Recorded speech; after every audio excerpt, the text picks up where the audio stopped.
漫威电影的成功之处，就是让小孩子相信世界上真的有超级英雄。其实英雄拯救的不是世界，而是我们彼此的同行，是他赋予了我们坚守正义的勇气，而不是只会专家说之类的纸上谈兵。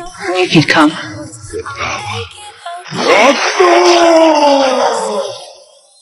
Lead your army to that action. We shall do our worst.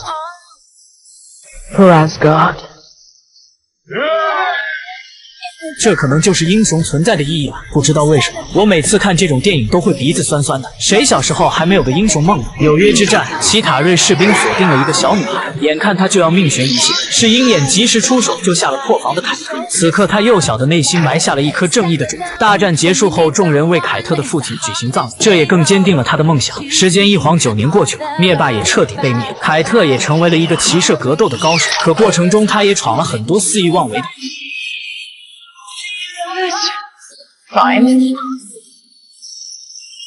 幸亏母亲经营着一家安保公司，每次都能替他处理善后。正当凯特认为自己有能力保护母亲时，母亲埃莉诺却宣布要为他找个后爹。看着杰克暗藏狡诈的嘴脸，不由得让凯特深感危机。出门透气时，他意外听到杰克的舅舅阿曼德3世竟对母亲出言威胁，而母亲似乎有着难言之隐不肯说。于是他假扮服务员，悄悄跟踪着阿曼德。他发现阿曼德与他的后爹参加了酒店举办的黑市拍卖会，拍卖的物品都是复联基地废墟里的遗物，其中最引人注意的拍品就是浪人的专属战衣和武器。之后大家纷纷出价，劫匪却突然炸穿了墙体闯入。不过他们并不是奔着浪人的遗物来的，想必这里还有着更有价值的东西。慌乱中，凯特穿上浪人的战衣与劫匪搏斗，也算是变相的充当了一把超级英雄，圆了他一直以来的梦想。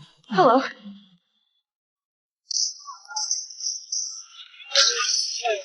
只可惜没有人知道他面具下的身份，而凯特竟丝毫没意识到危险在逐渐逼近。为了扯下后爹的虚假面具，凯特偷偷潜入了阿曼德的住所。哪曾想阿曼德早已成别人剑下的亡魂，现实不容他思考，必须尽快逃离。可他刚出门就遇上刚才的那伙劫匪，很明显对方还不知道眼前的浪人是假的，他们正是来寻仇的。匪徒是有备而来，这里空旷又没躲避的掩体，凯特不再像之前那样轻松，他才真正意识到逞英雄并不是件容易的事。危机时刻，他只好躲进路边的车里，祈祷黎明早些降临，似乎祈祷起了作用。车外的匪徒被逐一解决。